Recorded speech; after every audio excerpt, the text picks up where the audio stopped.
welcome everyone. I am C.S.Gilmore, and this is Templar Battleforce. So, this next bit here should just be a kind of an in-between mission, where it's more story and the like. Before I get into that though, I'm going to go into here and explore something I hadn't really explored before. So you can go into record, and it shows you what you've accomplished, particularly with this Templar. Alright, I got a good number of confirmed kills. And in design you can, oh, I can change the name. So I'll make this, since this is basically me, I might as well make it me, Charles. There we go. Then, looks like you can change color. Ooh, blue. That's a nice one. No. I don't know, that's a good blue. I don't know. Red, but then I'd have trouble differentiating from the other. That's a nice aqua greenish color. So it looks like there's a lot to choose from of different. Yeah, I'm just cycling through now. What do I want? I'm gonna go with this aqua green color, I think. Then you can change the facial features. Oh, you don't even have to go with a helmet. You can go with the person inside. Ooh, there's all sorts of cool stuff I could pick from. Huh.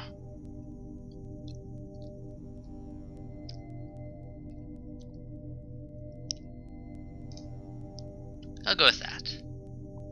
I think... yeah. Alright.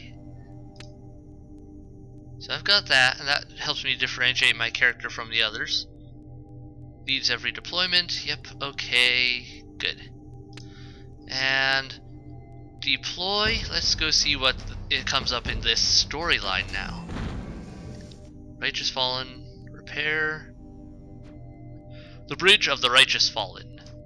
With the loss of the Heir Prima against the Xeno, the Righteous Fallen is the home of the last Templars in this quadrant. As the Star Traders begin the founding and set down on new worlds, we will be in constant demand. I should meet with Major Luthor to determine my squad's next assignment. Welcome to the friendly zone on the Righteous Fallen Bridge, your first secure zone. You will reach secure zones after each chapter of the campaign, so I just finished the first chapter, I guess. In these areas you will be able to meet with other characters in the quadrant and learn more about the unfolding story. Most importantly, when you are ready, you will make choices that determine your next mission, or how to approach that mission. Major Luthor has options for you, so talk to him when you're done exploring. At any time, use the Go to HQ button to return to your Battleforce HQ, where you can spend requisition and level and equip your veterans. So my mission is to talk to him, but I'm going to explore a little bit around here. Okay, yep, everything's good there. Yeah, I'm going to explore a little bit around here and see what I can find. Anything interesting I can click on? All that good stuff. Nothing interesting there. You're new. Hi.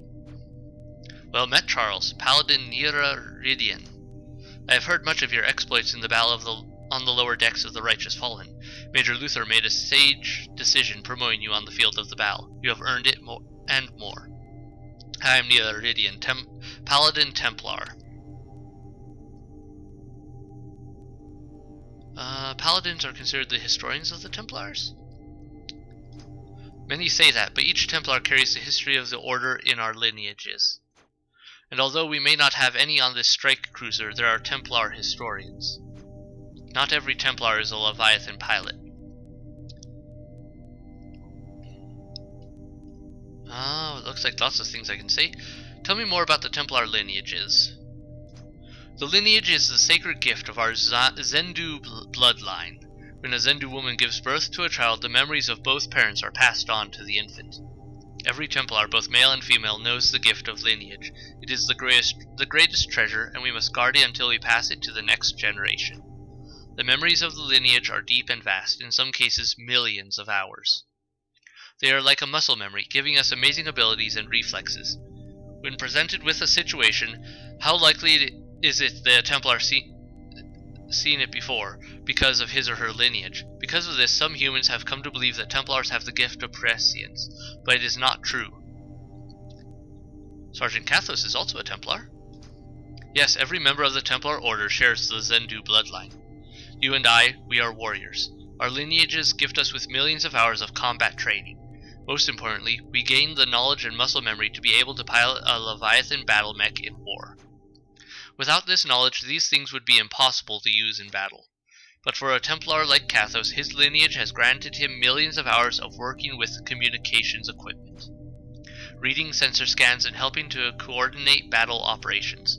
Each Zendu, from an engineer to a mechanic, hails from a bloodline that prepares them for their role in the Order. What is the Zendu bloodline? Before the Great War with the Guild, our people spent hundreds of generations exiled on the ice planet Maldirex. The Star Traders believed the Zendu destroyed. In the harsh and unforgiving environment, they eked out life and passed on every learned technique and advantage they could to their children. What our ancestors did not know was that Maldirex was a special place, a bioforming world. Our time there changed us forever. Humans living upon bioforming worlds developed the Zendu bloodline. Before the war with the Guild, there is history of Zendu bloodlines originating from other worlds settled by Star Traders. What the fate of these people is, I know not. There are so many questions here. Tell me more about the Templar, the factions called the Prophet Shalun. Ardok Shalun came among the Templars at a time when he was needed most. During this time, the Guild and their Dark Masters, the Narvidians, were persecuting and enslaving the Star Traders. The Narvidians were the ones who made the Xeno, or at least changed them into something worse than they were. So the Guild seems to be somehow connected to them, whoever that is. Shalun was a refugee from a destitute mining family, but he was a born leader. He introduced the Leviathan battle mech to the warriors of our people. At the time, they were designed only for deep space mining. With Shalun as our general leading a Zendu army of Templar Knights, our people threw off their chains, freed the Star Traders, fought the Guild in earnest. In the end, though, war bred only destruction. The galactic core is a charred ruin. Okay. Why did our people start the Exodus? Which would be why we're all traveling through space and fighting aliens. Why did our people start the Exodus? Our homeworlds and the entire galactic core were decimated in a great war. The Star Traders and the Templars fought the Guild and their Dark Masters, the Narvidians. In the end, the war led to mutual annihilation. Entire planets were destroyed. In the aftermath of a great victory, the leader of the Templar, Shalun, led the great Exodus. We took to the stars and went in search of a new home. Unfortunately, many of us have become lost or fell behind the main convoy. If a Templar dies without passing on his or her lineage, such a death is terribly sad, and that branch of the lineage ends forever. Make sense? Can't pass stuff on if you're dead. Okay, so there's that. Oh, here's what's his name? Kathos? No, yeah. Who's helping secure the faction colonies? Where are we now? Let's check this one first. With so few Templars, who is helping secure the faction colonies? Rykart and Maclomni are forging ahead. They aren't waiting for our help. It's a risk on their side, but they do have their own militaries. And the sooner they can expand their colonies and build a fleet of ships, the safer we will all be. Where are we now? We are currently in orbit of Maclomnia Prime. We're relying on their shipwrights to repair the massive damage the Righteous Fallen has sustained. As you can see from the state of the bridge, we have a long way to go. What progress have the Star Traders made in founding new colonies? The Prince of Rykart and Maclomnia have wasted no time in claiming worlds. Each of the colony hives has set down on a world, and we now have 5 new colonial worlds. Has the founding gone smoothly? Aside from the dispute about what is now Rykart Prime and the trouble on Galantia Cross, things have gone pretty well. What dispute? If it had not been for the Xeno attack, we would have continued the Exodus and sought out better worlds. All of the nearby planets that are even habitable, their quality is low on the Calistine scale. You mean they're all desert worlds? Yes, they are habitable, but barely. And the dispute? Prince Alexander Reichert and Prince Damian Lomath of Maclomnia disputed the ownership of the planet that is now Reichert Prime. Both claimed founding rights. It is clearly the best planet in the quadrant. In the end, Reichert won, but it won't be easily forgotten. Or forgiven, knowing the factions.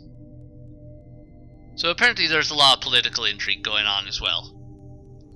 And my guy is part of the warrior branch that basically helps protect the idiot politicians and the civilians that have to deal with them.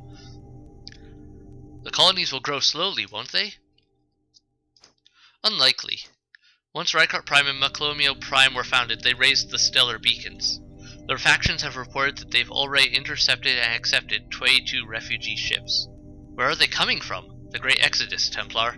So many were lost during the Exodus, left behind, or cut off from the main colony hives and the main Templar fleet. In fact, our new colonies are just that. We are a splinter group. We are a lost quadrant. And now, with the beacons raised, other lost star traders will find us by the thousands. And so the colonies will grow. We'll be stretched very thin.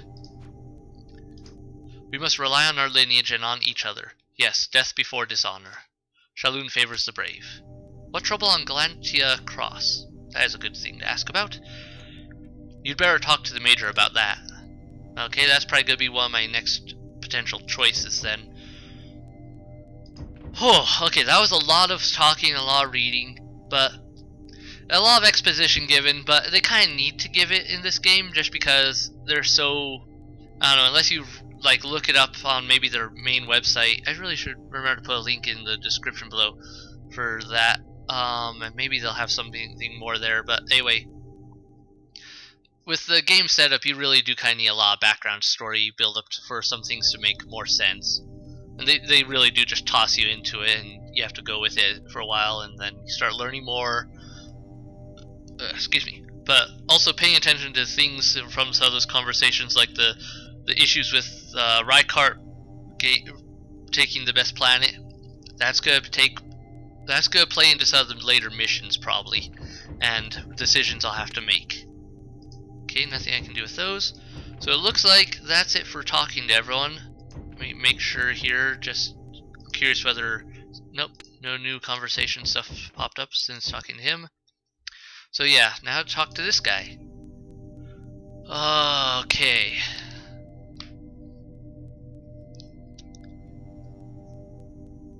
Where to start? So I think we're over Maclomnia, which is where we're getting repaired. And Reichert's the one with the better planet. Why Maclomnia over Reichert? Of the two factions, Maclomnia has long history with shipbuilding. They're galactic traders, consummate merchants. Their ships are the engine of that life. That's a awkward sentence in some ways. The Reichert Syndicate is known for their political aspirations and wrangling and spies. Ha! How long will we remember these prejudices? May we make a new start here in this quadrant. Okay, so Reichert's known for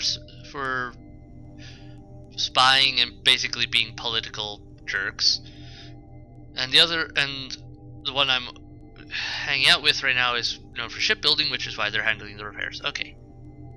What is the status of the founding? Reichert has sailed 3 worlds and Maclomnia has sailed 2, having had 1 less colony hive. In the few months since the battle, great progress has been made. Okay, so apparently a bit of time took place between that last mission and this. But there is always trouble. The factions are already jockeying for power. As early as the founding of Reichert Prime, they were at each other's throats. And although we defeated the Xeno attack, they will be back, and our forces are spread thin.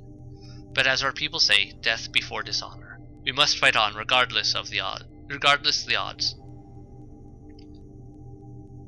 Is there any word of other Templar ships nearby? With the stellar beacons now raised from Maclomnia and Reichert Prime, we have hope that other Templar vessels will hear the call. We're certainly drawing in other Star Trader refugees. Prince Alexander of Reichert just alerted me that a 4th Reichert colony hive has appeared out of the void, coming to the beacon. So the Reichert faction is taking off pretty fast. So there will be a new colony? Very soon, yes.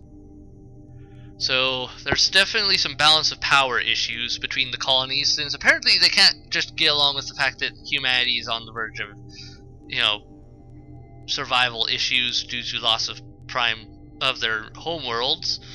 They still have to argue. Well, that's humanity for you, I guess. But all in all, a well put together storyline. This took a lot of work. Alright, so now what will move forward the campaign? What assignments do you have for my Battleforce, Major? We have a report that one of the ships destroyed in the battle with the Xeno, the Ferraria Lance, may have survivors on it. Someone needs to deploy there and investigate. Also, Prince Tarquin Reichardt of Galantia Cross is reporting concerning atmospheric activity on his new colony. What else can you tell me about the wreck of the Ferraria Lance? In the Battle of Kerm with the Terrox Xeno, the Ferraria Lance took a direct hit to its hull and vented. All hands were lost. The wreck of Ferraria drifted through space and eventually fell into orbit of a dead planet, Excanium. While looking for salvageable materials, an entrepreneurial star trader captain did a sweep of the hulk. He reported two troubling facts. First, there are signs of Xeno activity on board. That was enough to dissuade the good captain from taking his crew down to investigate further. Second, one of the ship's void reactors is running, and there is a section of the ship that is still pressurized with running life support. Then there are survivors? The Ferraria Lance was an exploration and research vessel. If there was anyone who could survive an event like that, it would be them. With the obvious Xeno activity on the Hulk, it would be a dangerous rescue mission, but only the Templar Knights will be capable of pulling it off. If we deploy your battle force to the Ferraria, there will be two ways you can approach the mission. The first would deploy you near the auxiliary airlock. You'll have to defend an area while your engineer gets the airlock open.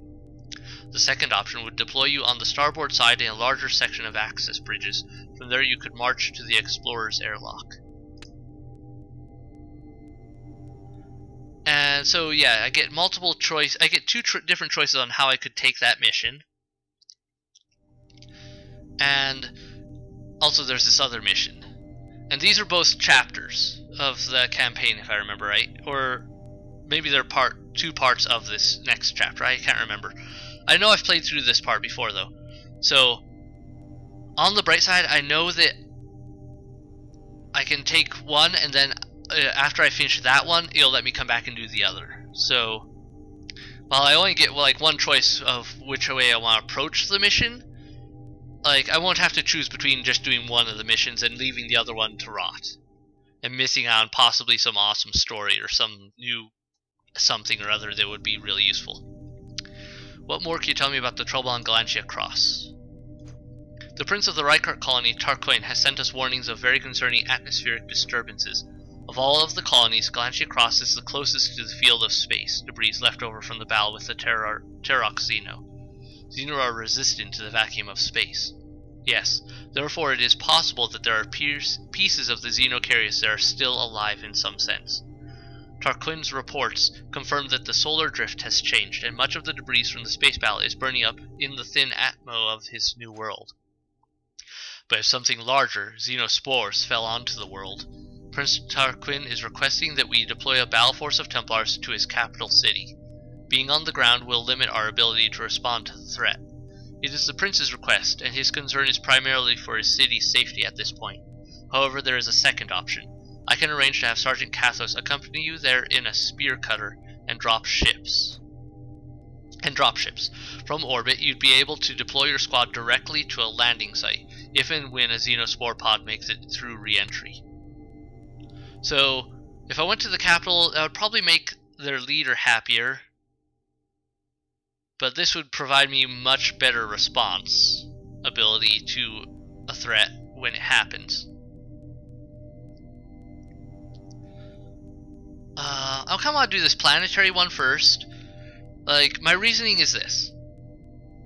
Tech ship, awesome, good stuff. I want that. And there's survivors in possibly desperate situations. But we're talking about a planet here with the Xeno landing on and spreading. So we're talking huge civilian populations, entire cities, at least a city, and the potential that they could infest a planet. So I think that's the greater threat right now. I'm going to hit that one first. And honestly, I don't like playing politics. So I'm going to do the deploy into orbit around Galantia, cross and drop ship onto any landing site. Because that's the tactically sound approach.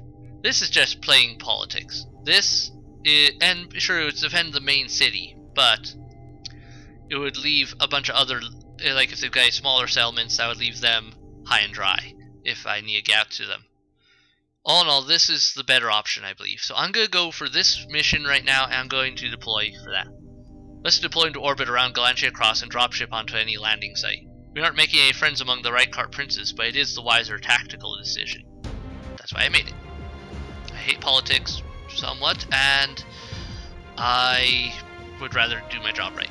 Ruled by Prince Tarquin of the Reichart Syndicate.